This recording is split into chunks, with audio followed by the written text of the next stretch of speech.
Hello everyone. Welcome back to our another tutorial video. In this video I'm going to show you how to align shapes in PowerPoint slide. Let's get started.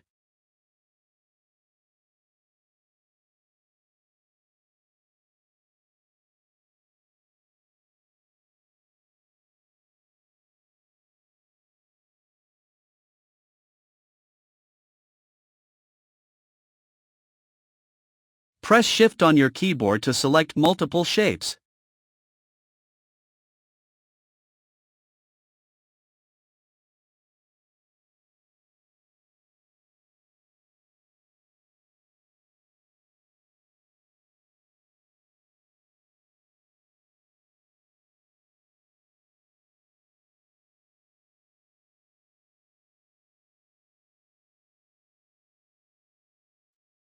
If you enjoy this video, please like, comment, share and subscribe my channel.